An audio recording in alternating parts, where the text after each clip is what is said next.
Life में target बनाना बहुत ज़रूरी है। अगर टारगेट्स नहीं होंगे तो फिर आप अचीव क्या करोगे। टेररिस्टों को फिर पुलिस ने घेराबंदी कर ली, 4 टेररिस्ट थे उसमें, घेरा डाले रहो तो अगली सुबह जो है इनको जो है एनकाउंटर शुरू करेंगे। 4 लोग आए थे, गन्ने के खेत में छुपे थे और योजना थी यहाँ के सबसे बड़े राइस मिलर के बेटे को किडनैप करने की। आपस में दूरी होगी तो गैप होगा तो फिर कहीं ना कहीं मिसकम्युनिकेशन होगा, तो आम आदमी को जस्टिस नहीं मिलता और उसे दलालों का सहारा लेना पड़ता है। पुलिस का डर तो क्रिमिनल में होना चाहिए, पर होता आम आदमी में है, तो कहीं ना कहीं कुछ गड़बड़ है, कुछ गलत है कि जो आईपीएस साहब जब तक बैठे तब तक नहीं आना। अच्छा, हाँ, उनके जाने के बाद ही आना है। तो इसको लिंक करिए आप, मतलब सारी धंधेबाजी बाहर हो गई।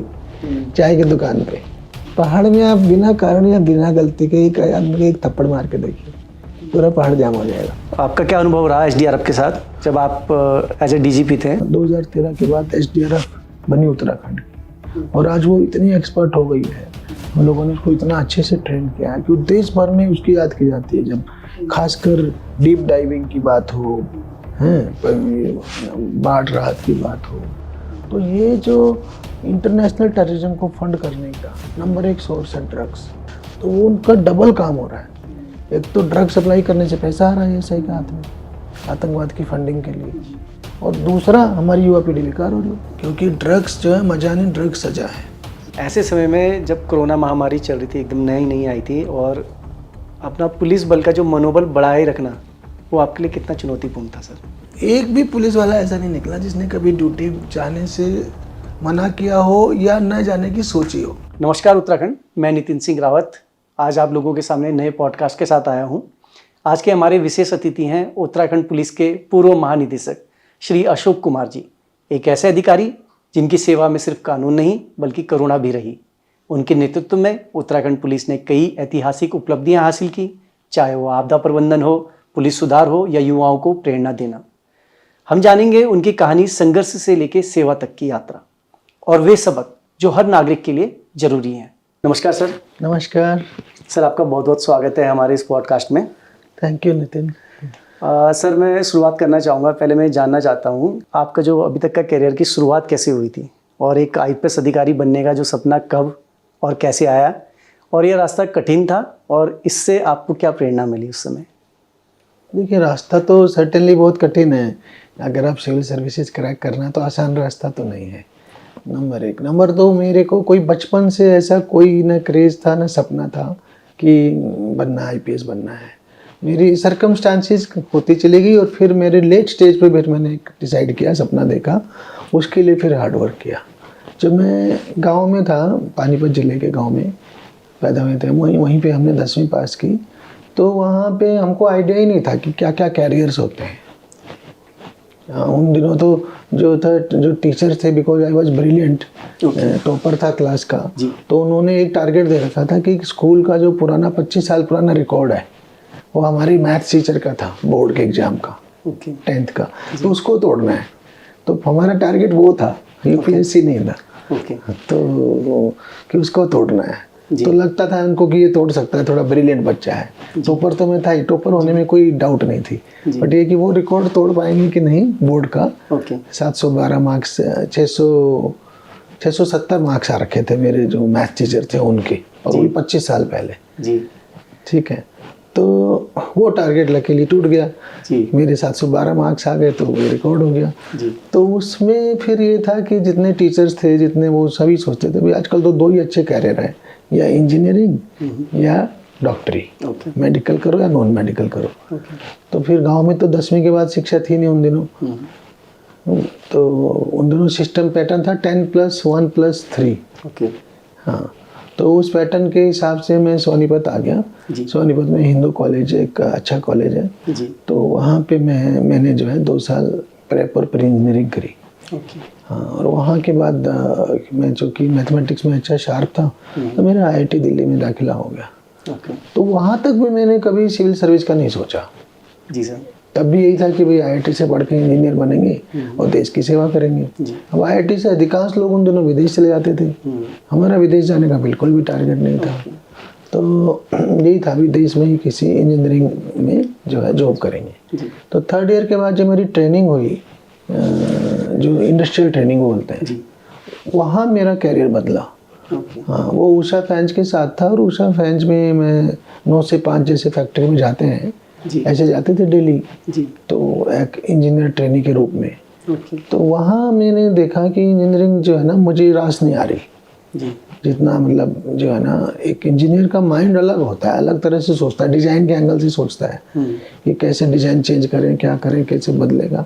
मेरी मैकेनिकल इंजीनियरिंग थी, बट मेरे दिमाग में वो चीज़ें आती नहीं थी। कैलकुलेशन में मैं बहुत फास्ट था, बट डिज़ाइन में फास्ट नहीं था। तो मुझे लगा भाई इन मशीनों के साथ मेरे को 8 घंटे काटने भी मुश्किल होते थे। पूरा दिन वहाँ की 9 से 5 के कैसे दिन खत्म हो, कैसे जाऊँ। तो मैंने ऐसा जॉब करा तो फायदा क्या, ज़िंदगी तो बोरिंग हो जाएगी। तो तब फिर मैंने सोचना शुरू किया और दोस्तों को कंसल्ट किया। तब ये हुआ कि यार सिविल सर्विसेज बेस्ट कैरियर है इंडिया में रहना है तो। या तो बाहर जाओ, बाहर नहीं जाना तो इंडिया में तो इससे अच्छा कोई कैरियर नहीं है। और इसमें दूसरा ये है कि लोगों की सेवा करने के बहुत मौके मिलते हैं पब्लिक सर्विस के। तीसरा ये है कि जो आप लोगों की ज़िंदगी में डायरेक्ट इम्पैक्ट ला सकते हो, सीधे सीधे इतने सारे काम करने के मौके मिलते हैं कि लोगों की ज़िंदगी बदल सकते हो। राइट।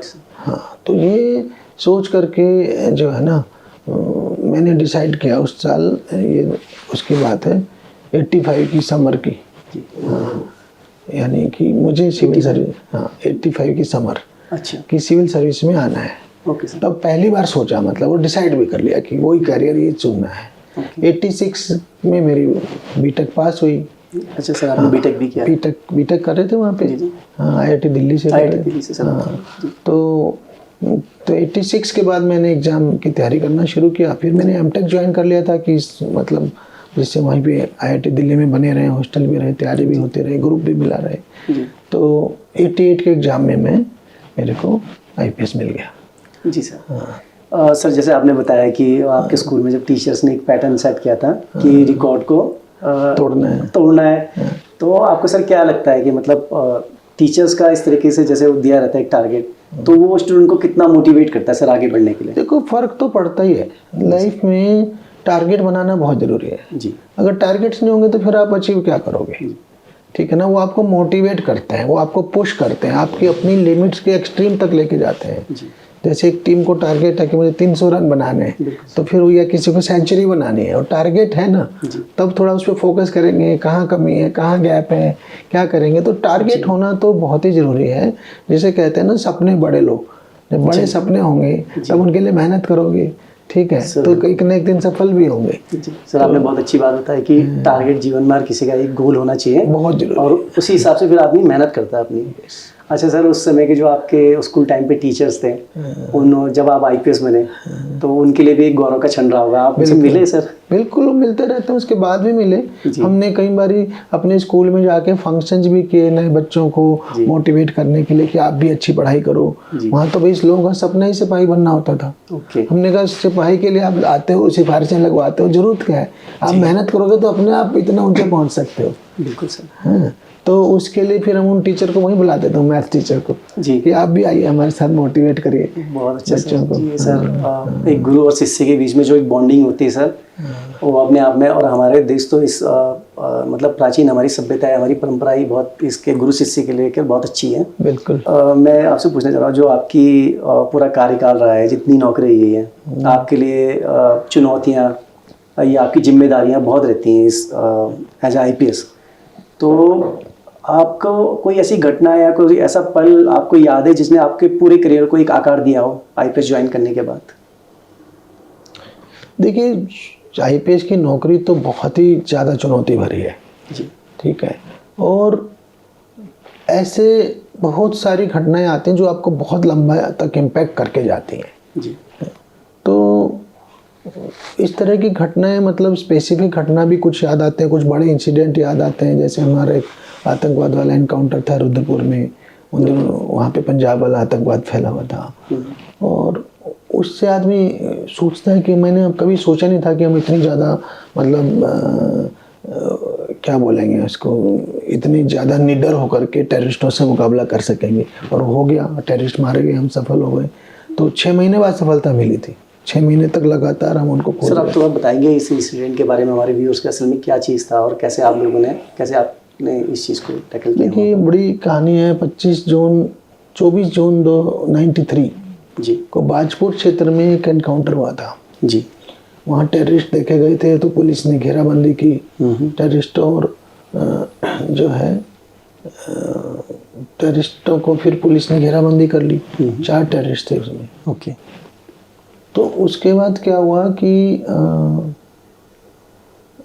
रात भर घेराबंदी पड़ी रही वहाँ पे। ओके। हाँ, और सुबह जो है पुलिस ने सोचा, शाम हो गई थी इसको जब तक और फोर्स आई। मान लिया 4-5 बजे देखे गए जी। तो जब तक और फोर्स आई तब तक शाम हो गई। तो उन्होंने कहा भी अंधेरे में फायर करेंगे, पता नहीं हमारे लोग भी मर जाए। तो उन्होंने कहा घेरा डाले रहो, गन्ने के खेत में थे वो सब। ओके। हाँ, घेरा डाले रहो तो अगली सुबह जो है इनको जो है एनकाउंटर शुरू करेंगे। ओके। हाँ, तो ये घेरा डाल के पड़े हुए थे। तो टेररिस्टों ने एक चांस लिया। उन्हें पता था कि दिन में तो फिर हमें चांस ही नहीं है, तो पुलिस तो हजारों में, तो हमारे तो चांस ही नहीं रहेगा। तो उन्होंने जो अर्ली मॉर्निंग होती है, जब तक मतलब सनलाइट आई भी नहीं होती है, लोग बाग बाथरूम भी नहीं जा रहे होते हैं, तो उस टाइम उन्होंने जो है एक कोने से निकलने के लिए AK-47 से फायर करते हुए निकल गए। तो उसमें 2 पुलिस वाले भी मारे गए।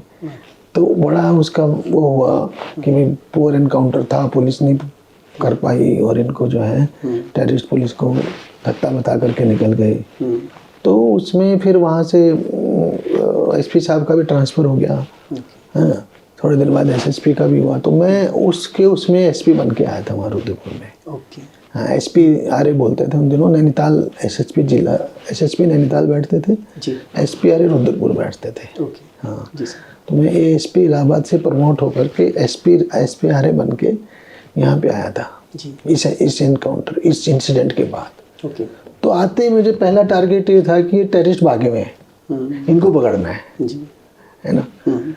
तो हमने उनके लिए लगे रहते थे। हम कई दिन उनमें जंगलों में पड़े रहते थे, पूरी कॉम्बिंग करते थे A to Z। इस कोने लगे उस कोने तक चले गए, बन्ना खेड़ा, बेंत खेड़ी, दुनिया भर के जंगल है, काशीपुर बेल्ट तक लेके इधर टांडा के जंगल तक सारा एरिया हमने छान मारा।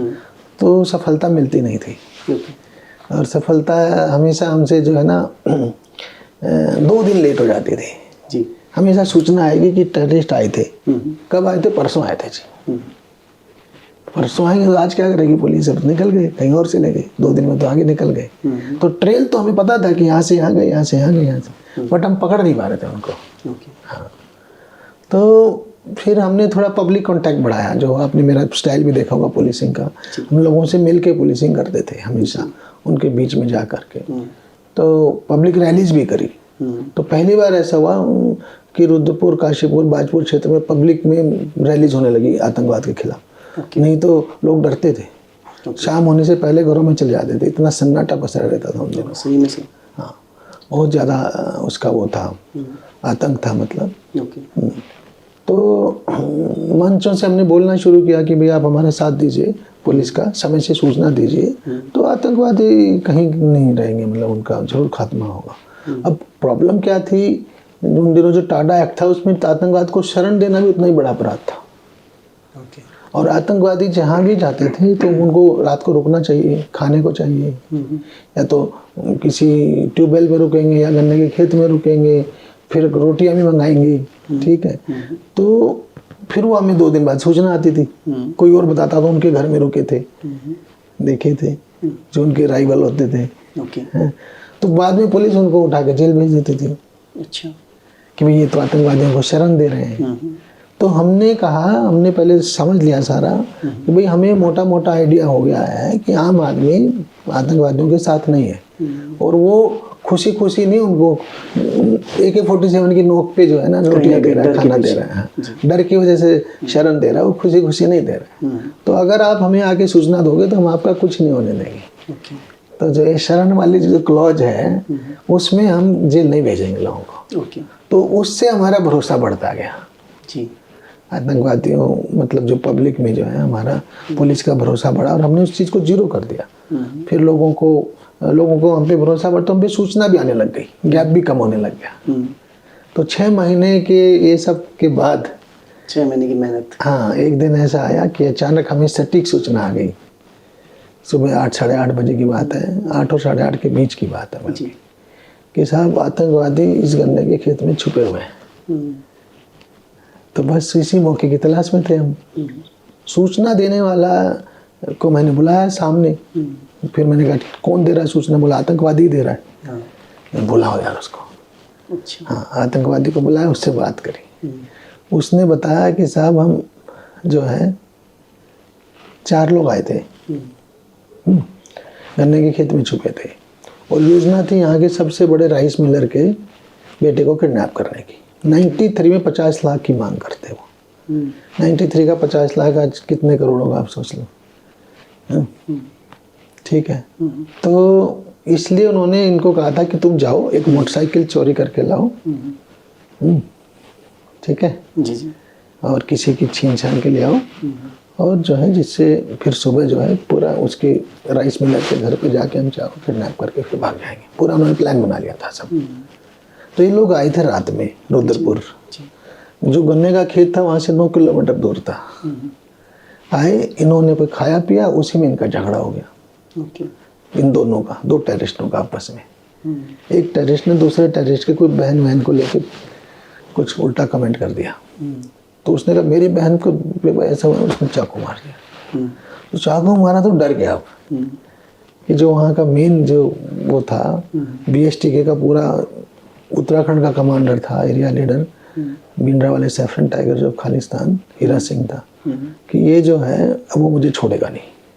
हाँ, फिर उसने किसी के थ्रू मुझे सूचना दिया कि जी वहाँ छुपे हुए हैं। उसने उसको पुलिस को बता दो, नहीं तो वो तो जाके मार ही देगा कि कहाँ गया चौथा आदमी। तो तब जो है, अब ये ट्रैप भी हो सकता था, ये मैं बाद में समझ आया। उस टाइम तो जुनून था और जोश था। ये मैं बाद में समझ आया टेररिस्टों का ट्रैप भी तो हो सकता है कि पुलिस को बुला लो, उन पे IED लगा दो, बम ब्लास्ट कर दो, या AK-47 का फायर कर दो। है कि नहीं? हैं? ऐसे पहले कर चुके थे वो। बिल्कुल। तो खैर मैं तो इमीडिएटली जो मेरे 4 जो सिक्योरिटी गार्ड होते थे उनके साथ ही चला गया। तो और मैंने जो है उनको जो है कोने में बैठा दिया, ये कोने में, ये कोने में, जिससे कि भाई टेररिस्ट जाने पाए, फायरिंग हमारा वो रहे। और एक हाथ में मेरे 47, एक हाथ में टेररिस्ट, ऐसे लेके हम वो कर रहे थे। फिर फोर्स आनी शुरू हुई धीरे धीरे। मैंने वायरलेस से बुला लिया था सबको, बॉर्डर के जिलों से ही बुलाया था जी। तो फिर एनकाउंटर हुआ, 3 घंटे एनकाउंटर चला। हाँ, उसमें मारे गए उन लोग, but it could be very risky. हो सकता है। हाँ, जैसे आपने बताया कि ट्रैप भी हो सकता है। हाँ। तो आदमी सोचता है ना कि कोई बड़ी बड़ी सिचुएशन जाने आदमी से क्या करा देते हैं। मैंने बाद में सोचा अगर ये ट्रैप होता, शुरू में तो हम 4 ही लोग थे जी। हम बाहर थे, वो गन्ने के खेत में थे, हमें वो दिख नहीं रहे थे, उन्हें हम दिख रहे थे। 1 मिनट के AK-47 के एक सिंगल बर्स्ट में हम चले जाते चारों। जब हम गए थे वहाँ, अगर ये ट्रैप होता तो पहले से वेट कर रहे होते, हम लोगों को पोजीशन लेने से पहले काम कर देते। तो बट हो गया, और इतना बढ़िया बड़ा काम हो गया पूरा जो है। उसके बाद तो आतंकवाद खत्म, 0 हो गया था। हमने सारे जितने बचे थे सब सरेंडर कर गए। हाँ, और पब्लिक हमारे साथ हो गई। तो ऐसे इंसिडेंट होते हैं, बहुत सारे चैलेंज आते हैं जो लाइफ चेंजिंग होते हैं। और भी बहुत हैं ऐसे, मेरे लॉ एंड ऑर्डर के बहुत हैं, भीड़ को कंट्रोल करने के। हाँ, कभी क्राइम के होते हैं कि इतना गंदा क्राइम देखने को मिलता है, आप सोच नहीं सकते कि यार ऐसा भी हो सकता है लाइफ में। सर, जैसे आपने बताया कि आपने इंसिडेंट के बारे में हमसे अपनी बात शेयर करी, आपने ऐसे जीवन में बहुत सारे इंसिडेंट मतलब बहुत सारी चीज़ों को टैकल भी किया होगा सर। सर, कभी आपके साथ कुछ ऐसा हुआ कि आपके जो सहयोगी रहे हों, पुलिसकर्मी जो हताहत या घायल हुए हों, और उनको देख के फिर क्या मन में क्या पीड़ा आती है, मतलब जो आपके साथ कंधे से कंधा मिला के चलते हैं, आपसे पहले चलते हैं बहुत बार आपके लिए, कि बहुत होता है, बहुत इंसिडेंट आते हैं। आपको काला डूंगी का याद है, हमारे जवान मारा गया था। अच्छा। हाँ, 2009 की बात है, थाने पे अटैक हो गया था। सर, क्या थी वो पूरी घटनाएं? तो वो तो कुमाऊं को तो सबको मालूम है, मतलब एक ब्लॉक प्रमुख है, उसका कोई मर्डर हुआ था। ओके। थाने की प्रेमिसेस में ही हो गया था। उसके विरोध में जनता ने थाने को घेर लिया था। ओके। तो फिर वो कहीं ना कहीं से मोटिवेटेड था, तो उसमें फिर फाइनली जो है ना, हमारे एक हेड कांस्टेबल की डेथ हो गई थी उस राइट में। तो बहुत दुख था, बहुत वो था, बहुत अच्छा। ऐसे एक बार बीएसएफ, हम बंगाल बॉर्डर पे था, हम आईजी, हमारे बीएसएफ के जवान को बहुत तस्करों ने मार दिया था। ओके। तो बहुत गुस्सा आया था। तो फिर कोशिश करते हैं कि भाई उसको बेचारे को किसी तरह जस्टिस दिलाया जाए। सर जैसे आपने ये बताया, ये इंसिडेंट बताया सर, मैं सोशल मीडिया में बहुत बार आपने भी देखे होंगे सर, कुछ वीडियोज आते हैं जहाँ पे आम जनता और पुलिस के बीच में भी कुछ मतभेद रहते हैं कुछ बातों को लेके। और वो बहुत बार ऐसे भी होता है कि पुलिस और जनता का जो एक मतलब लोग क्या होता है असल में पुलिस से मतलब कुछ बातों को लेके विरोध भी रखते हैं अपना, कुछ बातों का, पर साथ में क्या होता है सर, डरते भी हैं। तो आपने अपने कार्यकाल में जब ऐसा आपने इतनी बड़ी एक अहम पोस्ट में थे आप, डीजीपी, तो आपने इस क्षेत्र में मतलब पुलिस और जनता के बीच में भरोसा बढ़ाए रखने के लिए आपने कुछ इसमें प्रोग्राम या कुछ चीज़ें आपकी मूवमेंट आपकी तरफ से हुई थी सर, कुछ साझा करना चाहिए? देखिए, मैं तो शुरू दिन से इस पुलिसिंग में विश्वास रखता था कि पुलिस पब्लिक के लिए ही बनी है जी, और उसको पब्लिक की हेल्प करनी चाहिए। तो लोगों में पुलिस का डर क्यों है? पुलिस का डर तो क्रिमिनल में होना चाहिए, राइट सर, पर होता आम आदमी में है। जी, तो कहीं ना कहीं कुछ गड़बड़ है, कुछ गलत है। तो उसके सबसे बड़ी जड़ मैंने देखी कि पुलिस अधिकारी अप्रोचेबल नहीं है, मिलते ही नहीं आम आदमी से। न थाना अध्यक्ष मिलता, न एसपी मिलता, न और ऊंचे अधिकारी मिलते। तो फिर वो अनअप्रोचेबल है, तो जनता का उस पर फिर दूरी बनी रहती है। आपस में दूरी होगी तो गैप होगा, तो फिर कहीं ना कहीं मिसकम्युनिकेशन होगा, तो आम आदमी को जस्टिस नहीं मिलता और उसे दलालों का सहारा लेना पड़ता है। ओके। तो मेरे को ऐसा लगता है, तो मैंने इस चीज़ को ख़त्म करने की कोशिश की। पूरा लाइफ में लगा रहा। अगर आप मेरी पहली किताब पढ़िए, खाकी में इंसान, खाकी में इंसान, हाँ, ह्यूमन इन खाकी, इंग्लिश में भी है, हिंदी में, बंगाली, और उसमें भी ट्रांसलेट हुई गुजराती में। बिल्कुल सर। तो उसमें मैंने इस चीज़ को बहुत थोरोली दिखाया है। और ये वाला इंसिडेंट भी है, बाजपुर रुद्रपुर वाला, ये कहानी भी है इसमें। तो आतंकवाद में, तराई में आतंकवाद की दस्तक करके नाम है। जी। तो मैंने पूरी लाइफ ये कोशिश की है कि हम पीपल फ्रेंडली पुलिसिंग करें, लोगों से मिल के करें, क्योंकि पुलिस उन्हीं के लिए बनी है और लोगों में पुलिस का विश्वास, लोगों का पुलिस पे विश्वास होना चाहिए। तभी अच्छी पुलिस होगी, तभी जो हम क्रिमिनल को पकड़ पाएंगे, हमें इंटेलिजेंस भी अच्छी मिलेगी। और पुलिस का डर अगर किसी में हो तो क्रिमिनल्स में होना चाहिए, होता रिवर्स है। तो ये मेरा थ्रू आउट प्रयास रहा है, फ्रॉम एएसपी टू डीजीपी। और थ्रू आउट मैंने इसके लिए पब्लिक गोष्ठियाँ करी, पुलिस पब्लिक जो जनसंवाद की बातें की, हर जगह मंच से बोला, तो उससे लोगों का भरोसा बढ़ता है। ओपनली रखा अपने उसको कि मेरे से कोई भी आके कभी भी मिल सकता है। ये मैं लाइफ चेंजिंग बताता हूँ आपको जी, यहाँ से मैं इसको कनेक्ट करता हूँ। बिल्कुल सर। मैंने खाकी में इंसान में भी वो कहानी लिखी है। 1990 की बात है जी, 91 की जनवरी फरवरी की बात होगी। तो मैं फूलपुर में थाना अध्यक्ष के रोल में था, इलाहाबाद में, प्रयागराज में। फूलपुर जो कॉन्स्टिट्यूंसी भी है, गंगा पार। तो जो आईपीएस को 3 महीने के लिए थाना अध्यक्ष का भी रोल निभाना होता है। अच्छा सर। हाँ, शुरुआती दौर में ट्रेनिंग के दौरान। अच्छा। तो एज ए ट्रेनी था इलाहाबाद में, और वहाँ से मुझे एसएसपी ने एसएचओ फूलपुर की जिम्मेदारी दी थी। तो मैं, परंतु उन दिनों ना इंस्पेक्टर को हटाते नहीं थे। अच्छा। फिर मैंने लाइफ लॉन्ग कहा कि इंस्पेक्टर जरूर हटेगा जहाँ हमारा आईपीएस जाएगा। ओके। हाँ, तो इंस्पेक्टर भी उसी थाने में रहता था। अब मेरे ऊपर, मुझे उसके ऊपर कर दिया कि अब इंचार्ज ये अशोक कुमार आईपीएस साहब हो गए, एएसपी साहब करेंगे। तो 5 दिन तक मैं वहाँ बैठा रहा। शुरू में सुबह जाता, शाम को आता, कोई मुझे मिलने नहीं आता था। तो मैं सोचता यार हो क्या गया फूलपुर को, इतना तो मैंने तो बहुत सुना था, तो बहुत क्राइम है, यहाँ तो एक भी बंदा नहीं आ रहा। तो I was shocked, surprised and shocked. तो वो मेरे सरप्राइज और शॉक की कली खुली कब? 5वें दिन मैं अपनी जीप में बैठ के वापस जा रहा था गेस्ट हाउस। तो मैंने थाने के गेट के बाहर बाएं हाथ को काफ़ी 30-40 लोगों की भीड़ देखी। ठीक है, और वो कोई चाय की दुकान थी वहाँ। तो मैंने कहा जी रुको आई। मैंने इशारा किया, एक बूढ़े बाबा नज़दीक को थे। मैंने कहा बाबा जरा इधर आओ। तो मैं बुलाया, मैंने कहा क्या कर रहे हो आप लोग? बोले इंतजार कर रहे हैं। मैं किस बात का? कि हमें थाने जाना है। तो थाने, मैंने कहा गए क्यों नहीं? हम तो बैठे थे वहाँ। बोले नहीं इंतजार कर रहे हैं अभी हम, एएसपी साहब जाएंगे तब जाएंगे हम। ओके। मैंने कहा क्यों? बोले इंस्पेक्टर साहब ने बोल रखा है कि जो आईपीएस साहब जब तक बैठे तब तक नहीं आना। अच्छा। हाँ, उनके जाने के बाद ही आना है। तो इसको लिंक करिए आप, समझ मतलब सारे धंधेबाजी बाहर हो गई चाय की दुकान पे, समझ वही सेटिंग हो रही है। ठीक है, और इंस्पेक्टर साहब से आकर के वो करेंगे सब। तो भाई इनको तो कुछ पता ही मत चलने दो है हमारा। तो ये जो दलाल तंत्र है इसको तोड़ना है, और डायरेक्ट अप्रोच ऑफिसर तक होगी तभी पब्लिक के सही काम होंगे। तो ये मैंने लाइफ लॉन्ग फिर फॉलो किया कि कोई भी आदमी मुझे कभी भी मिल सकता है किसी भी time, as SP, as DIG, as IG, as DGP. अगर आपने देखा हो तो पूरा पुलिस हेडक्वार्टर खुला रहता था कि कोई भी आदमी जाके डीजीपी से मिल सकता है। तब हमें सही सूचनाएं आएंगी ना, पूरी इंटेलिजेंस आएगी, पुलिस की अच्छा क्या कर रही है, पुलिस बुरा क्या कर रही है वो भी पता चलेगा जी। हाँ, और कहाँ क्राइम फैल रहा है कहाँ नहीं फैल रहा वो भी पता चलेगा। तो वो सारे फिर हम करेक्टिव एक्शन ले सकते हैं। बिल्कुल सर, आपने बहुत अच्छी बात बताई।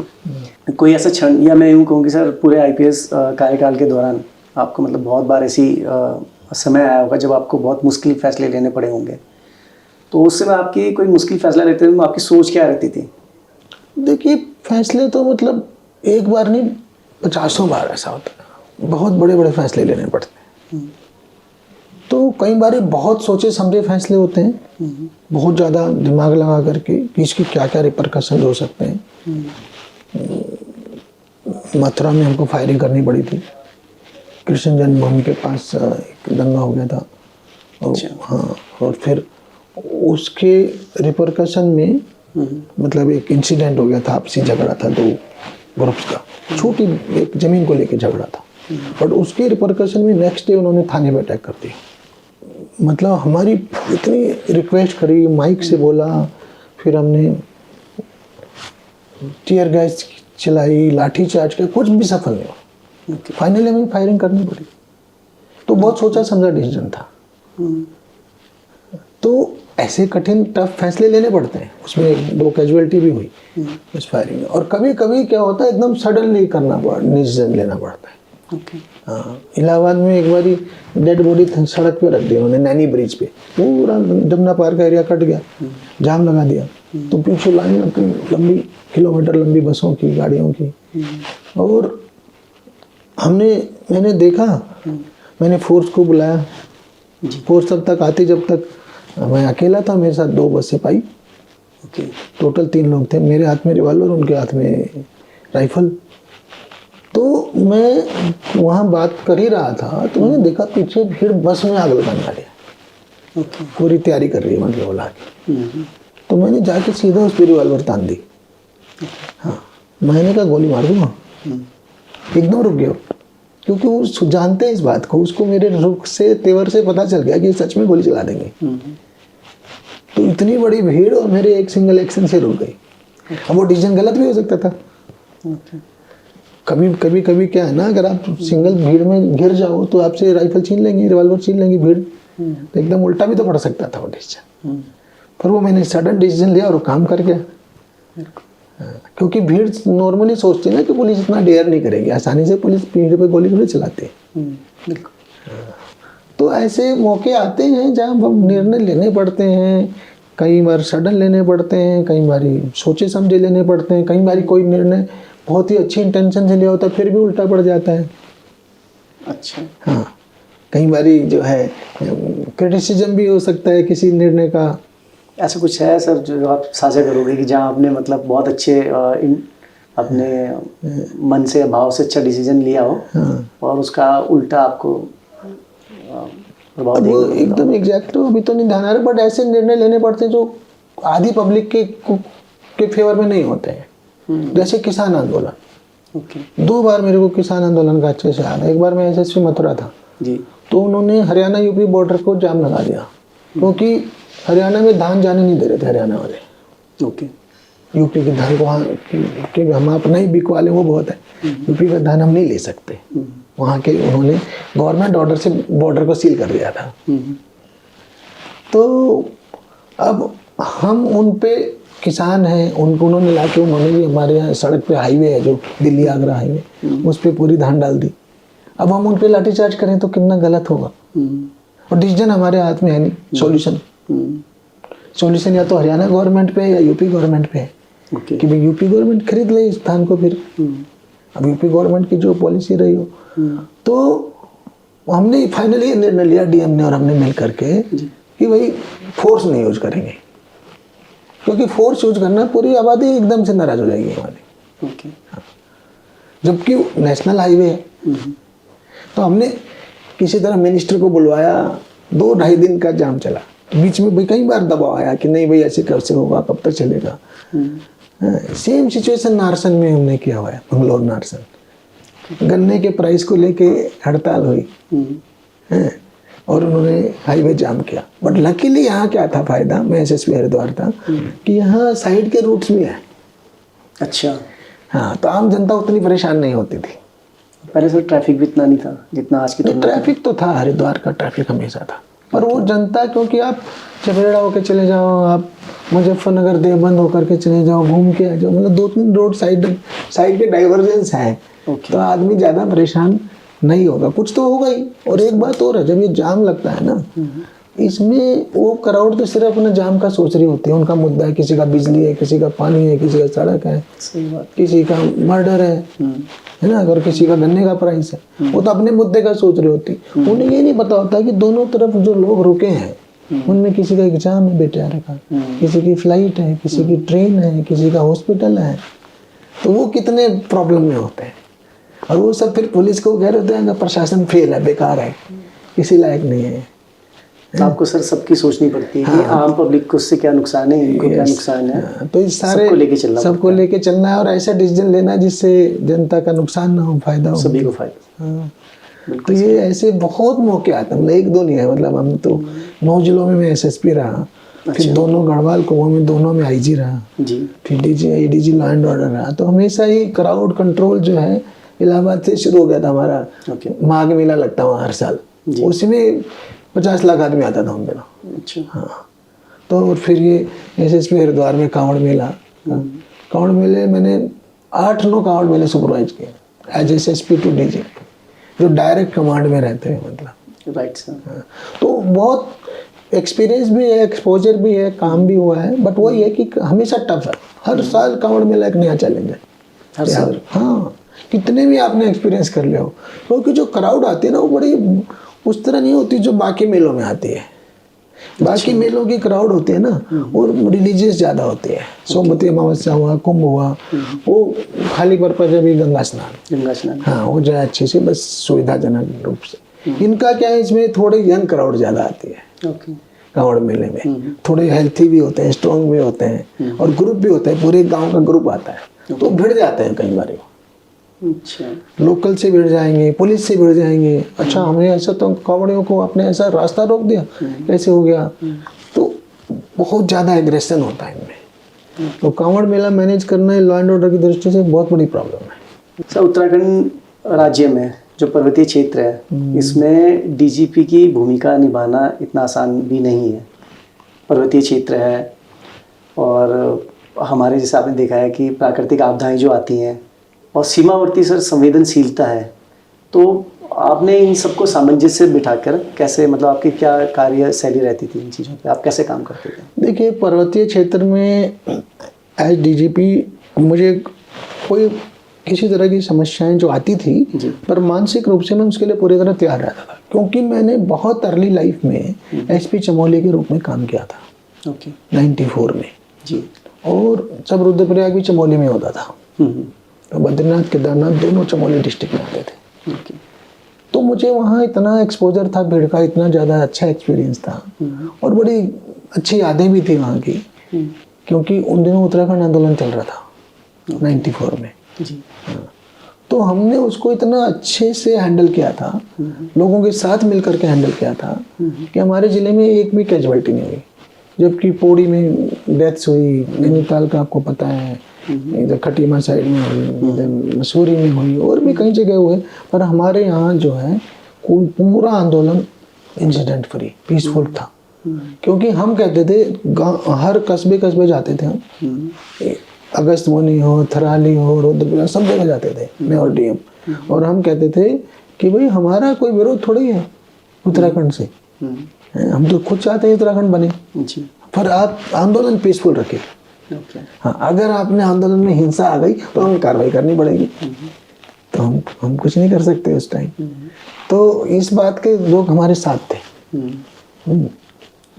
तो परंतु क्या हुआ, जब 2 अक्टूबर वाला कांड हुआ, रामपुर तिराहा, रामपुर क्या हो रहा उससे जो वापिस भीड़ आई उनमें आक्रोश था। हाँ, तो उन्होंने 1-2 दिन जो है थोड़ी, हमारे चमोली जनपद में भी हिंसा हुई। हाँ, कहीं थोड़ी चौकी पे अटैक हो गया, कहीं किसी और जगह पे गुमटी पे तोड़ दिया या आग लगा दी, इस तरह की 2 दिन घटनाएं, परंतु हमने उसको भी पेशेंस से हैंडल किया। हमें कर्फ्यू लगाना पड़ा गोपेश्वर में और ओखी मठ में। तो लोगों ने बाद में यही कहा, अरे एसपी साहब आपने हमें ये दिखा दिया कर्फ्यू होता क्या है, नहीं तो हमें पता ही था, पहाड़ पे तो कोई कर्फ्यू लगा नहीं। तो ओवरऑल हमारा जिला पूरा शांत रहा। तो मुझे लोगों की मानसिकता क्या सोचते हैं, कैसे सोचते हैं, ओवरऑल बहुत सीधे साधे लोग होते हैं, क्राइम तो होता ही नहीं है। तो ये इसका बहुत अच्छे से आइडिया था, मतलब। और हम लोग ट्रैकिंग वगैरह खुद भी बहुत पसंद करते थे। हाँ, वहाँ के लोग तो, मेरी वाइफ का नाम अलकनंदा है, उससे ही बड़े इमोशनल रहते थे, तो बहुत अच्छा लगता था हम लोगों को। तो मैं एज डीजीपी भी हमने देखा चैलेंजेस तो हैं ही बहुत। देखिए, जो लॉ एंड ऑर्डर आप पहाड़ का देखेंगे और प्लेन का देखेंगे, उनमें दिन रात का फर्क है। हम यूपी में अलीगढ़ में थे, वहाँ पुलिस किसी की पिटाई कर दे, 50-20 लाठी मार दे एक जने को, तो कोई बड़ी बात नहीं होगी। हाँ, मतलब वहाँ रोज की काम है, समझ लो। उन दिनों की बात कर रहा हूँ, आज मुझे नहीं पता क्या है। ठीक है, मैं 91-92 में अलीगढ़ भी रहा था।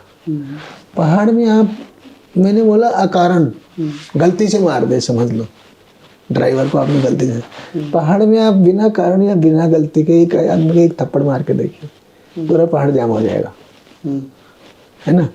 तो ये हम पहले से समझ गए थे इस बात को, क्योंकि यहाँ की जनता अपने अधिकारों के प्रति जागरूक है। सही भी है, भी बिना कारण पुलिस कैसे मार देगी, क्यों मार देगी, उसकी भी ह्यूमन डिग्निटी है, उसके भी अपने अधिकार हैं, सम्मान है।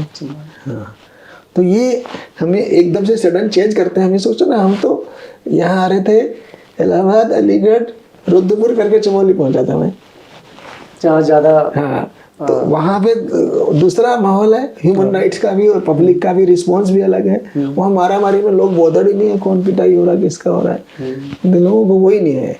परंतु यहाँ एक छोटी सी बात पे अगर मानवाधिकार का उल्लंघन होता है तो बड़ा आंदोलन खड़ा हो सकता है। अच्छा। हाँ, तो ये चीज़ें सीख भी थी अपने आप में। तो ये मेरे को एज डीजीपी आइडिया था बहुत। As ADG law and order भी हमने देखा है जी, कुमाऊं मैंने बोला अभी आपको, काला डोंगी वाला कितना बड़ा है जी, वो देखा था हमने एक लॉ एंड ऑर्डर की सिचुएशन। तो परंतु मैं तो यही कहूँगा कि चाहे मेरा अनुभव कह लो और लोगों से मेरा रैपो कह लो, मेरे 3-3.5 साल में डीजी लॉ एंड ऑर्डर रहा और 3 साल डीजीपी रहा। तो इनमें कोई भी ऐसी लॉ एंड ऑर्डर की सिचुएशन नहीं आई जहाँ कोई कैजुअलिटी हुई, अगर आप देखो। Right sir. छोटे मोटे हुए, निपट गए सब। सर, मैं इसी में एक चीज़ आपसे और क्वेश्चन मैं पूछ रहा हूँ कि एक आम इंसान है, उसे लगता है कि मेरे साथ गलत तरीके से बर्ताव किया जा रहा है किसी अधिकारी द्वारा या गलत बर्ताव हो रहा है, उसका अपने हक के लिए उसको आवाज़ उठाना या उसको आगे रखना, वो आपकी नज़र में कितना सही है? बिल्कुल सही है। वो तो अंग्रेजों के ज़माने थे ना भाई, वो फ्यूडल पुलिसिंग थी। अंग्रेजों के ज़माने में पुलिस जो है किस लिए बनी थी, उसके रोल क्या था? रोल था, जो अंग्रेजों को तो रेवेन्यू कलेक्ट करना था, है ना, तो वो रेवेन्यू कलेक्शन में सहायता करे। जो नहीं दे रहा है, लगान जिसको बोलते थे, तो उसको बंद कर दे, उसकी पिटाई करे, उसको बंद कर दे।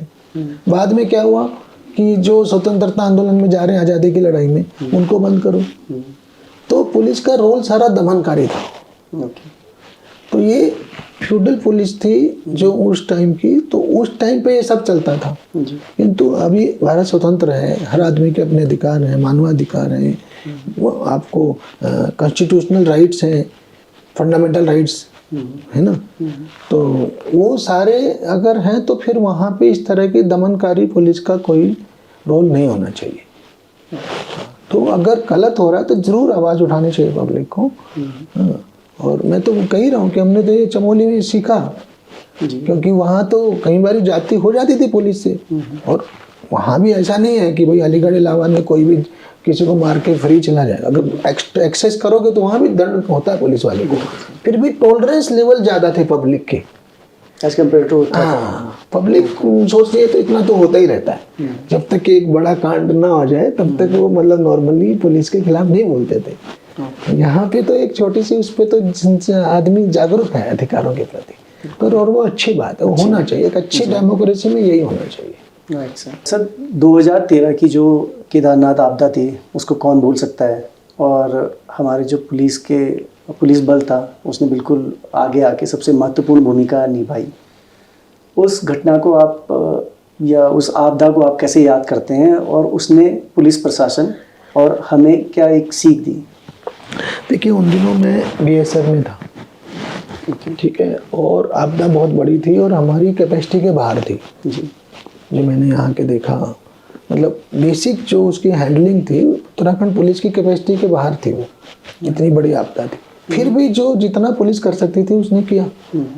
मैंने एज बीएसएफ आईजी एडमिनिस्ट्रेशन हमने यहाँ कालीमठ घाटी में काम किया जी। मैंने ऑनलाइन फेसबुक पे वीडियो देखा कि जो कालीमठ मंदिर है कि वो कटता जा रहा है। मैं और ये अगर जो है एक दिन में और मंदिर ही खत्म हो जाएगा। तो हमने डीजी से डिसीजन कराया, डीजी बीएसएफ इन दोनों उत्तराखंड के थे, सुभाष जोशी जी, और मैं आईजी एडमिन था। तो हम दोनों ने मिलकर निर्णय लिया कि बीएसएफ जो है ये रेस्क्यू वर्क करेगी यहाँ जाके। तो कालीमठ घाटी में हमने एक कंपनी भेजी पूरी, और उन्होंने रात भर लग के उसी रात उसको कटाव को रोका और मंदिर बच गया। ठीक है जी। हाँ, अभी भी वहाँ पे आप देखेंगे तो पूरी वॉल बनी है, फिर हमने ऊंची वॉल बनवाई। एक दिन की तनख्वाह हर बीएसएफ के जवान से ली, 2 लाख जवान है। ओके हाँ, तो हमने करीब 15 करोड़ रुपए इकट्ठा आया, 15-16, उनमें से 10 करोड़ का डोनेशन दिया, चेक दिया सीएम को, और 5 करोड़ में हमने 14 गांव गोद लिए। ये इस घाटी से ना बहुत सारे लोग वहाँ पे हॉर्स वगैरह चलाते हैं, ठीक है ना, केदारनाथ यात्रा में। तो करीब 100 लोग की डेथ हो गई थी इन 14 गाँव में, छोटे छोटे जो है ना, कालीमठ, चौमासा से जो गाँव है वहाँ पे। तो और 4 महीने हमने काम किया। मैं भी वहाँ पे कई बार गया, पूरे मुश्किल रास्तों से, क्योंकि तब टूटे हुए थे सब रास्ते, पुल भी टूटे हुए थे। हमने पुल का भी निर्माण किया। हमने एक हॉस्पिटल भी चलाया है, छोटा सा बीएसएफ का, जिससे कि जो लोग की प्रेग्नेंट वुमेन वगैरह उनकी भी हेल्प हुई। तो वो काफ़ी काम किए हमने। जहाँ तक स्टेट गवर्नमेंट की बात है, तो हमारे पास ये रियलाइज़ हुआ कि एक एसडीआरएफ तक नहीं है, स्टेट डिजास्टर रिस्पॉन्स फोर्स। तो जो पुलिस, थाने की पुलिस होती है, उस पर कितना कैपेसिटी होती है, उस पर इक्विपमेंट भी नहीं होते, उस पर ट्रेनिंग भी नहीं होती। तो इसके बाद जो है ना 2013 के बाद एसडीआरएफ बनी उत्तराखंड की, और आज वो इतनी एक्सपर्ट हो गई है, हम लोगों ने उसको इतना अच्छे से ट्रेन किया है कि वो देश भर में उसकी याद की जाती है। जब खासकर डीप डाइविंग की बात हो, हैं, बाढ़ राहत की बात हो, तो उसमें हमारी कैपेबिलिटी बहुत अच्छी है। सर जैसे आपने एसडीआरएफ की बात करी, क्योंकि हमारा उत्तराखंड एक पर्वतीय क्षेत्र है, तो अक्सर हमें जो देखने को मिलता है यहाँ पर भूस्खलन हो गया, भूकंप हो गया, बाढ़ हो गई, और जंगलों में आग यहाँ तक की, और ऐसी आपदाओं से हम ग्रसित रहते हैं sir most of the time. तो उत्तराखंड पुलिस की एक शाखा है SDRF, state disaster response force, जो देवदूत बनकर सर सामने आती हैं। और मैंने मतलब उत्तराखंड में तो ऐसे देवदूत ही बोलते हैं उनको। सर आपका क्या अनुभव है, आपका क्या अनुभव रहा एसडीआरएफ के साथ जब आप एज ए डीजीपी थे? आपने उनकी जो सर ट्रेनिंग होती है, मेरा मतलब कहने का मतलब है, जो आम पुलिस की तरह होती है, या उनकी अलग से कोई आपदा प्रबंधन स्किल्स को और बेहतर करने के लिए आपने इस दिशा में क्या कार्य किए तब? देखिए, एसडीआरएफ जैसा मैं कह रहा था 2013 के वक्त हमारे पास नहीं थी केदारनाथ आपदा में, और उसके बाद इसको खड़ा किया गया।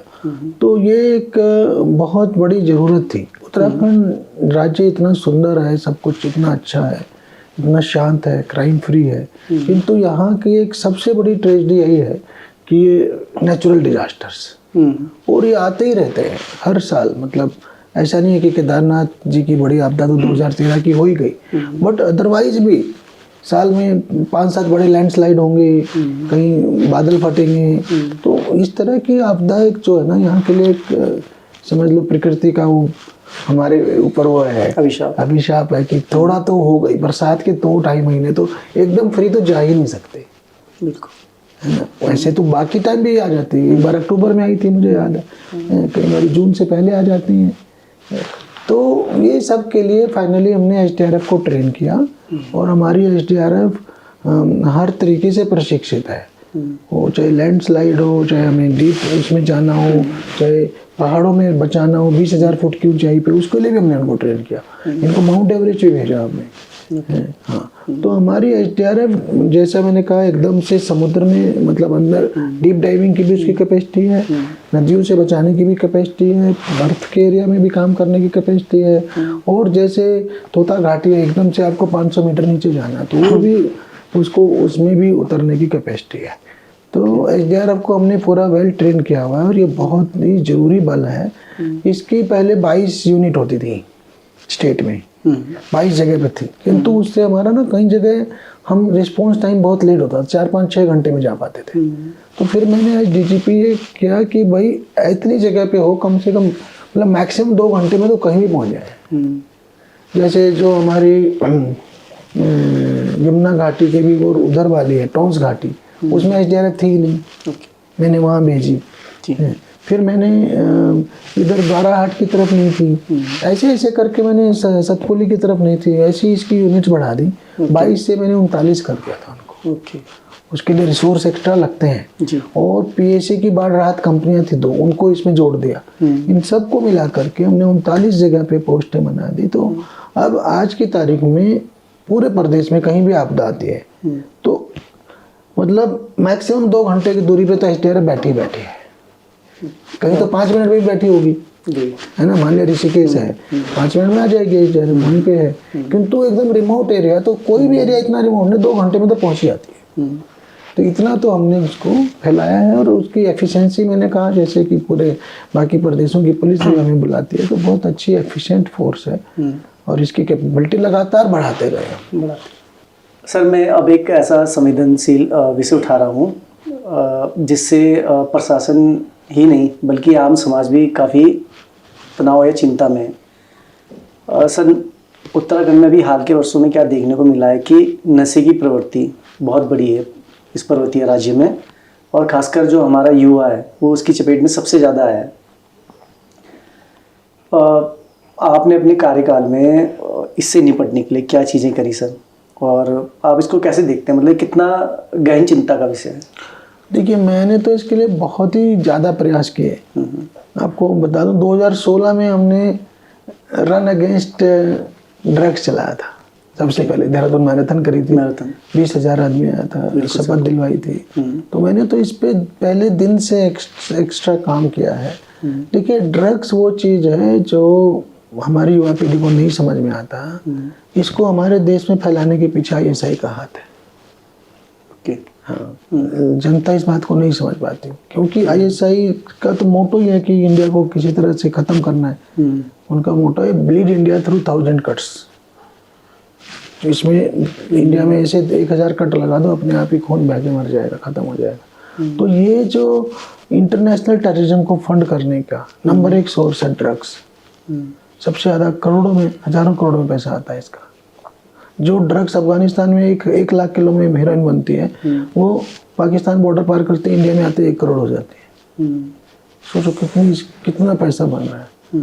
वो सारा टेररिज्म को सपोर्ट करता है, तो वो उनका डबल काम हो रहा है। एक तो ड्रग सप्लाई करने से पैसा आ रहा है सही के हाथ में आतंकवाद की फंडिंग के लिए जी, और दूसरा हमारी युवा पीढ़ी बेकार हो रही है। उसके लिए बाकी मुद्दे कौन खत्म, उसके लिए देश की सुरक्षा क्या है, कौन क्या कर रहा है, इकोनॉमी कहाँ है, देश का विकास का क्या हो रहा है, ये सब मुद्दे गायब। उसे बस अपने ड्रग्स की चिंता है। ड्रग्स टाइम से नहीं मिली तो उसकी बॉडी वो करने लगती है, डिमांड करने लगती है, कांपने लगती है। तो उन्होंने हमारी युवा पीढ़ी को भी बेकार कर रहे हैं और टेररिज्म के लिए पैसा ही बना रहे हैं, फंड इकट्ठा कर, हाँ, फंड इकट्ठा कर रहे। तो ये ड्रग्स के खिलाफ तो हमने बहुत ही बड़े आंदोलन चलाए यहाँ। अवेयरनेस भी और डिमांड एंड सप्लाई दोनों साइड पे अटैक करो। तो डिमांड पे अटैक करना तो लोगों में अवेयरनेस फैलाओ, उसके लिए स्कूल को जाके कॉलेज जा करके मैराथन करा के लोगों को अवेयर करा, और सप्लाई रोकने के लिए एंटी नारकोटिक टास्क फोर्स बनाई है ANTF, और उसको जो है हर जिले में बनाई है, स्टेट लेवल पे बनाई है, STF को लगाया है। फिर भी 100% कामयाबी नहीं मिली इसमें। अभी एक प्रयास हम कर रहे तो आज तक भी सफल नहीं हुआ है, शायद स्टेट गवर्नमेंट ने भी कुछ किया है कि सरकारी डी एडिक्शन सेंटर होने चाहिए, ड्रग्स डी एडिक्शन सेंटर, क्योंकि जो पेरेंट्स जो जिनका बच्चा ड्रग्स में फंस जाता है उन्हें समझ नहीं आता हम क्या करें। बिल्कुल सर, मैं मतलब कि आपसे पूछना भी चाहता था कि जो युवा इस दलदल में फंस चुके हैं नशे के, तो पुलिस के पास कोई जैसे रिहैब सेंटर या कुछ काउंसलिंग वो बनाने का निर्णय भी हुआ है, माननीय मुख्यमंत्री जी ने भी डायरेक्शन दिए हैं, किंतु बने नहीं आज तक। विभाग आपस में उलझे रहते हैं। समाज कल्याण विभाग कहते हैं तो डॉक्टरों का काम है, डॉक्टर्स कहते हैं तो समाज कल्याण है। तो जो भी है, मुझे हो सकता है कुछ होने वाला हो। हम लोगों ने बहुत प्रयास किए थे, तब तक प्रॉमिस था, ऑर्डर भी थे कि एक कुमाऊं में गढ़वाल में कम से कम 2 सरकारी ड्रग डी एडिक्शन सेंटर बनाए जाए, किंतु नहीं बने अभी तक। तो प्राइवेट का तो बुरा हाल है, वहाँ तो मतलब मोस्टली जगह तो सिर्फ वो मारपीट करके ही इनको रखते हैं, ज़बरदस्ती जो है ना, किसी तरह से कि भाई बाहर ना जाने पाए। फिर यहाँ तक कि एक केस हमारे सामने ऐसा आया है कि वहाँ पे मर्डरस अटैक हो गया, एक वाले केस में रेप तक हुआ है। तो ये सेंटर जो है, काउंसलर रखने की तो बात ही अलग है, महंगा पड़ता है ना, कौन बढ़िया डॉक्टर लाएं, उसकी काउंसलिंग कराएं। तो प्राइवेट सेंटर्स के जो है ना, क्वालिटी के बारे में बहुत ही कम लोग हैं जो रियल क्वालिटी है। अधिकांश लोग जो हैं ऐसे ही ज़बरदस्ती टाइप के रख के किसी तरह से करते हैं, ज़बरदस्ती बंद कर दो। किसी और उनके कोई प्रॉपर मेडिकल जो एड होनी चाहिए, काउंसलिंग होनी चाहिए, को जो ड्रग्स के थ्रू डी एडिक्शन कोशिश करें दवाइयों के थ्रू, हैं वो नहीं है वहाँ पे, ज़्यादा पेनफुल है। हाँ, तो इसलिए इसकी बहुत बड़ी ज़रूरत है ड्रग डी एडिक्शन सेंटर्स की। और एक तो सरकारी और बाकी सर्टिफाइड हो, अनसर्टिफाइड एक भी नहीं होना चाहिए। ये पॉलिसी बन रही थी बनते वो पता नहीं कितना भी, मैं श्योर नहीं हूँ कितनी इम्प्लीमेंट है अभी, पर हमारे टाइम में हमने बहुत प्रयास किए थे। मुख्यमंत्री जी की अध्यक्षता में मीटिंग हुई थी, निर्णय भी हो चुके हैं, पॉजिटिव निर्णय हुए हैं अच्छे, ये बता दो, पर उनका इम्प्लीमेंटेशन नहीं हुआ अभी तक मेरे विचार से। हो सकता है पिछले 1.5 साल में हो गया हो। तो कितना जरूरी है और कितना बहुत ज़्यादा जरूरी है, बहुत ही ज़्यादा, सबसे ज़्यादा जरूरी है, क्योंकि जो बेचारा फंस गया ड्रग्स में, खुद भी निकलना चाह रहा है, पेरेंट्स भी निकालना चाह रहे हैं, कैसे निकले बाहर? उसको डी एडिक्शन तो करना पड़ेगा ना उसको, तो नहीं तो लत लग गई तो उसे दोबारा फिर बॉडी डिमांड करती है। तो वो उसकी एक professional drug de addiction centre खोलने की बहुत बड़ी ज़रूरत है। सर, जो नशे के जो कारोबार में क्या होते हैं, जो नशे के लोग रहते हैं, ये ज़्यादातर ना युवा वर्ग को टारगेट करते हैं। तो आप इस पॉडकास्ट के माध्यम से समाज और युवा और ऐसे अभिभावकों को आपका क्या संदेश है सर? देखो, मेरा तो क्लियर संदेश है कि युवा तो इसके जाल में ना है किसी भी तरह, क्योंकि युवा जो है ना दोस्ती के चक्कर में आता है कि दोस्ती के नाम पे कस ले ले, तो उसे ये नहीं पता ये दोस्ती उसकी ज़िंदगी ले रही है, कस नहीं ले रहा, हो अपनी मौत की कहानी लिख रहा है। क्योंकि ड्रग्स जो है मजा नहीं, ड्रग्स सजा है। तो बच्चों, युवा पीढ़ी को तो ये समझने की ज़रूरत है कि वो कहीं ना कहीं इनडायरेक्टली आतंकवाद की मदद कर रहा है, कहीं ना कहीं देश को खोखला कर रही है ड्रग्स। तो युवा को ये समझने की ज़रूरत है, और पेरेंट्स को किस बात की ज़रूरत है कि उसका ख्याल रखें कि हमारे बच्चे पे नज़र रखें कि बच्चा आजकल एबनॉर्मल एक्टिविटी तो नहीं कर रहा, अकेले अकेले तो नहीं रह रहा, बात करने से तो नहीं, नजरें मिलाने से तो नहीं डर रहा। तो ये सारे सिम्टम्स होते हैं जब ड्रग्स आती हैं, तो फिर चोरी करना शुरू कर देता है पैसे की। तो पेरेंट्स को बहुत अलर्ट होने की ज़रूरत है, लगातार अलर्ट रहेंगे तभी अर्ली स्टेज में पकड़ पाएंगे। अर्ली स्टेज में पकड़ जाएंगे तो छूट जाएगा बच्चा, और जब ज़्यादा हो जाता है तो फिर छुड़ाना बहुत मुश्किल होता है, बहुत पेनफुल भी होता है।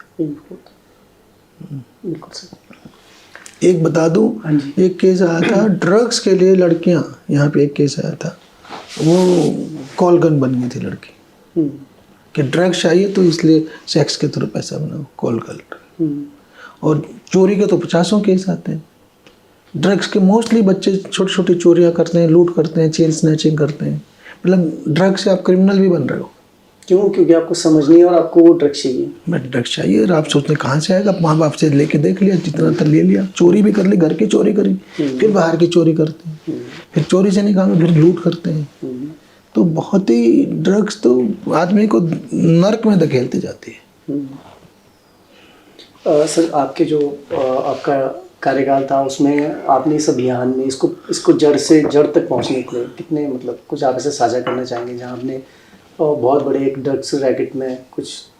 देखिए, हमने मोस्टली हमारे यहाँ की ड्रग्स जो है ना बरेली से आती थी, सहारनपुर से आती थी। हमने वहाँ पे रेड्स करी, वहाँ के सब बड़े बड़े माफिया को पकड़ा, उनकी प्रॉपर्टियों को जब्त कराने के मुकदमे चलाए।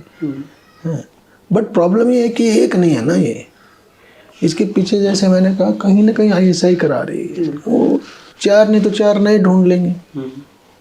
अभी देश में माननीय गृह मंत्री महोदय ने बहुत काम किया है। बड़े जो इंटरनेशनल सप्लायर हैं उन पे भी उन्होंने शिकंजा कसा है। तो काफ़ी बड़ी मात्रा में जो नेवल रूट से ड्रग्स आ रही थी ना जी, कई 100 करोड़ की ड्रग्स पकड़ी है। हाँ सर, उस समय पहले आया भी था समाचार। तो उनके द्वारा बहुत ज़्यादा काम किया गया है इसमें जी।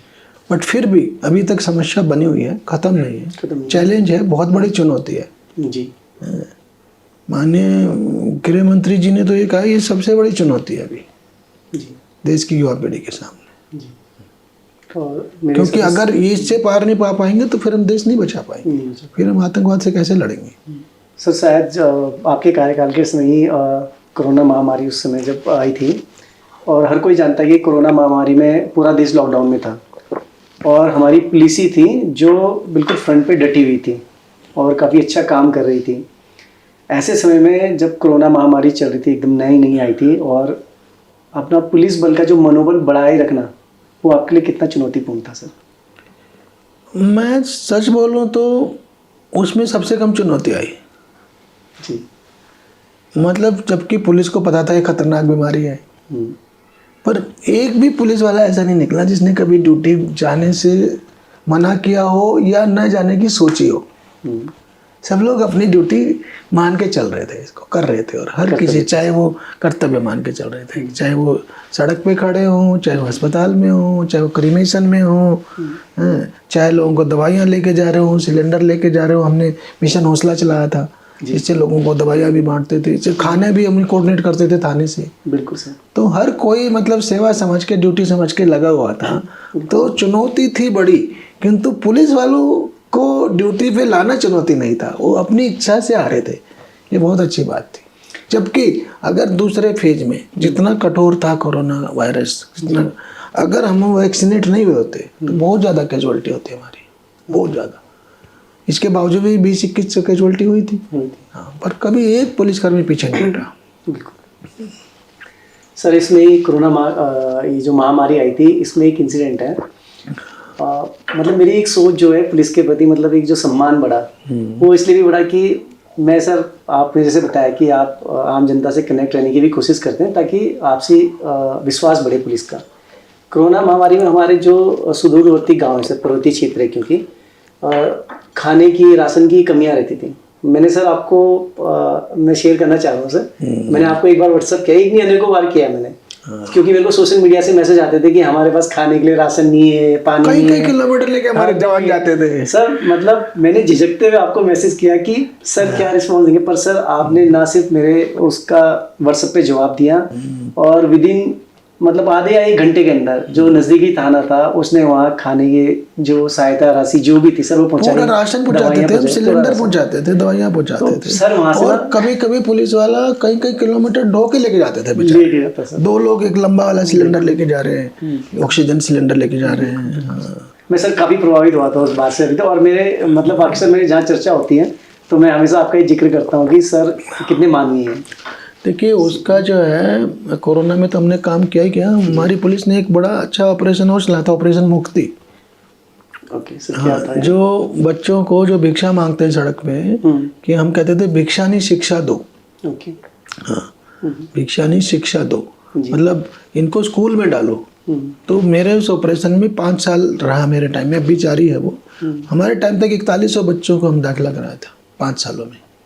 तो सोचिए बेचारे जो बचपन जिनका जो है सड़क पे भीख मांग रहे हैं उनको हमने स्कूलों में डलवाया।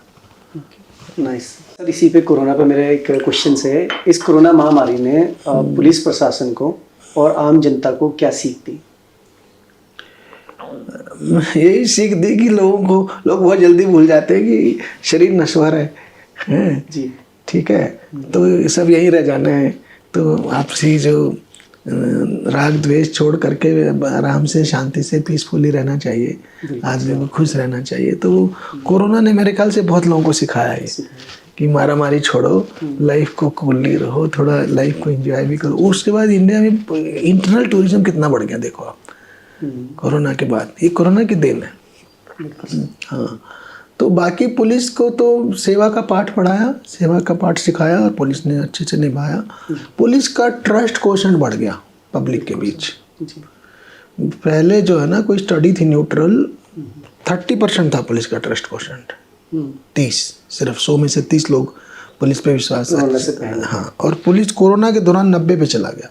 वैसे वापिस आया होगा, वो 90 तो नहीं रहेगा, क्योंकि उन दिनों तो हम सिर्फ सहायता वाले रोल में थे। नहीं सर, बहुत क्योंकि हमें थोड़े टफ रोल भी करने पड़ते हैं, कई बार सड़क पे किसी को रोकना ही पड़ता है तो पुलिस पब्लिक नाराज हो जाती है। फिर भी कोरोना ने देश भर को इंक्लूडिंग आर्मी ये सिखाया कि पुलिस बहुत बड़ा काम करती है। बिल्कुल सर। उत्तराखंड जैसे मैंने बताया कि SDRF भी पुलिस का ही एक शाखा अंग है। ऐसे देवदूत लोग यहाँ पे उनको बुलाते हैं। हमारे यहाँ ये भी हमने उनको यही दिखाया था भी, खाके के देवदूत हैं हमारे सर। एक बहुत उनके मन में ये बात डाला कि आप देवदूत बन करके जाओ, कि जैसे कोई ऊपर से भगवान से हेल्प भेजी है। और सर उत्तराखंड पुलिस का बहुत सम्मान है। कोरोना से ही वो टर्म आई थी मिशन हौसला के दिनों में, कि देखो देवदूत बन के आके आपकी जिंदगी बचा रहे हैं। बिल्कुल बना रहे हैं। और सर है भी, मतलब मैंने देखा उत्तराखंड की जो जनता है सोशल मीडिया में अक्सर ना जितना सम्मान देती है और देना भी चाहिए सर, जिस हिसाब से हमारी पुलिस काम कर रही है, हमारी SDRF काम कर रही है, वो आप वाकई में बहुत बड़ी बात है सर। सर आपके इतने लंबे और प्रभावशाली करियर में आपके लिए मतलब जीवन की क्या सीख रही जो आप हमारे व्यूअर्स के साथ भी साझा करने जाएंगे, जिससे यूथ को प्रेरणा मिले? नहीं, सीख तो यही है कि देखिए, अगर हम लोगों की हेल्प करना चाहें दिल से जी, तो सब कुछ संभव है इसी सिस्टम में। आमतौर पे लोग सिस्टम के खिलाफ बोलते हैं कि यहाँ कुछ नहीं हो सकता, यहाँ तो करप्शन है, यहाँ तो ये है, यहाँ तो वो है, पॉलिटिक्स है, बहुत कुछ है, यहाँ कुछ संभव नहीं है। तो मेरी जो किताब है ना, खाकी में इंसान, उसमें मैंने इस बात को बहुत फोकस किया कि सिस्टम को क्रिटिसाइज करना बहुत आसान होता है। कोई भी हर आदमी को देखो जो देखो सिस्टम के अगेंस्ट बोल रहा होता है, किंतु उसी सिस्टम में रह के डिलीवरी पॉसिबल है। सिस्टम तो हम और आप बनाते हैं ना, हम और आप अगर काम करने लग जाएंगे तो सिस्टम चलेगा, क्यों नहीं चलेगा? बिल्कुल सर। तो इसी सिस्टम में मैंने ये दिखाया है कि भाई कैसे लाखों लोगों की हेल्प हो सकती है। जैसे भी मैंने बताया 4100 बच्चों को हमने स्कूल में डाल दिया, बिल्कुल सर। तो उनकी ज़िंदगी तो बदल गई ना। बदल गई। या कोरोना में हमने गिना था कई हज़ार, मतलब 17-18 हज़ार लोगों की डायरेक्ट मदद की थी हमने। बाकी तो जर्नल तो छोड़ ही दीजिए, 17-18 हज़ार की तो डायरेक्ट, जहाँ पे आप लाइफ सेविंग बोल सकते हैं। तो इसलिए ये वो सर्विस है, सिविल सर्विस कह लो, पुलिस सर्विस, जो आपको, मैं तो ये कहूँगा एट एन एवरेज 50 से 100 आदमी की रोज हेल्प करने का मौका देती है। 50 से 100 रोज। अब 35 साल रहा मैं इस सेवा में, जो अपने आप में बहुत बड़ी तो सोचिए कितने लोगों के हमने लाइफ में कुछ ना कुछ फर्क लाया होगा। बिल्कुल सर। तो मैं तो युवा पीढ़ी को यही कहूँगा कि वो मेहनत से करे, पढ़ाई करें, टारगेट बनाएं, जिस डायरेक्शन में जाना चाहते हैं। जरूरी नहीं है पुलिस सेवा में ही मौके, जहाँ भी जाना चाहते हैं वहाँ जा कर के देश के विकास में योगदान दें। तो सर्टेनली इसी सिस्टम में सब कुछ संभव है, और अच्छी इंटेंशन से जाए। इंटेंशन तो हो, यहाँ इंटेंशन कई बार उल्टी होती है कि सिर्फ अपना सोचते हैं लोग और समाज का नहीं सोचते, देश का नहीं सोचते। तो आप देश हित में लगेंगे, टारगेट बना के लगेंगे, तो सर्टेनली आपको, आप जो हमारा विकसित भारत का सपना है उसको भी पूरा करने में आप बड़ा योगदान दे सकते हैं। साकार होगा। यस सर आज के युवा भी IPS बनने का सपना रखते हैं, और पर बहुत बार क्या होता है, रास्ता बहुत कठिन होता है। ऐसे युवा जो इस क्षेत्र में तैयारी कर रहे हैं सर, उनके लिए आप कुछ साझा करना चाहेंगे? उनके लिए तो देखिए बहुत अच्छी सेवा है, और मैं काफ़ी सोशल मीडिया पे डालता रहता हूँ, मेरे जो पेजेज हैं जी, अशोक कुमार IPS नाम से जी। हैं, इंस्टा पे, फेसबुक पे, जी ट्विटर पे, तो सब पे मैं कई बार टिप्स डालता रहता हूँ जी कि देखिए अपना SWOT एनालिसिस तो खैर हर आदमी को करना चाहिए कि भी मेरे अंदर क्षमता है कि नहीं। तो फिर बड़े सपने देखोगे तो जरूर एक न एक दिन अचीव होंगे। और ये जैसे मैंने कहा कि ये वो सेवा है जहाँ आप लोगों की ज़िंदगी में सच में बहुत बड़ा इम्पैक्ट ला सकते हो। जब मैंने सोचा था डिसीजन लेते वक्त 85 में, तब नहीं पता था, उससे 10 गुना ज़्यादा निकला कि बहुत ज़्यादा। यहाँ तो एक्चुअल में आप पे इतनी अथॉरिटी है, इतने आप पोजीशन में हो आप कि सच में जाने कितने लोगों की हेल्प कर सकते हो। हमने एक निर्णय लिया था कि बॉर्डर के जिलों में जो है होम डिस्ट्रिक्ट में पोस्टिंग हो सकती है पुलिस में, उससे पहले नहीं होती थी। ओके। वो निर्णय से 50% लोग बॉर्डर में जाने लग गए, अपनी इच्छा से देने लग गए। चमोली, पिथौरागढ़, बागेश्वर खाली पड़े रहते थे। तो जो मेरा जवान वहाँ गया, हेड कांस्टेबल गया, तो वहीं पे फिर आधे लोग बसने भी लग गए, नहीं तो सब लोग देहरादून, हल्द्वानी। उसे प्लान को रोकने में भी मदद मिली। कितना प्लान, कितना ज़्यादा रोकने में मदद मिली इस काम ने। तो ये ऐसे डिसीजन आप अच्छे डिसीजन ले सकते हैं। बिल्कुल। हमने यहाँ का लोकल जो उत्तराखंडी व्यंजन थे हमारे मेस में चलवाए। अच्छा। कि हफ्ते में 2 दिन जरूर से जरूर इसकी रोटी बनेगी, रागी की, मतलब इसकी मंडोई की, हाँ, और झिंगोरे की खीर या भात। हाँ, तो ये सब चीज़ें हमने चलवाई यहाँ पे। अच्छा। तो सर आपके डिसीजन का बहुत ज़्यादा फर्क पड़ सकता है। पड़ता है सर।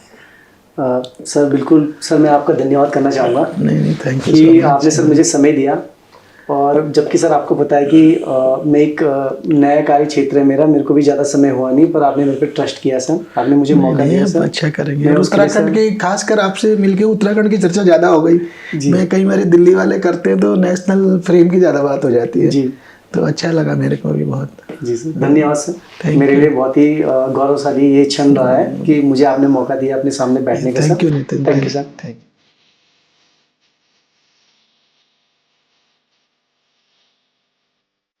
दोस्तों, अगर आज की बातचीत ने आपको प्रेरित किया हो तो इस पॉडकास्ट को जरूर शेयर करें और हमें फॉलो करना ना भूलें। धन्यवाद।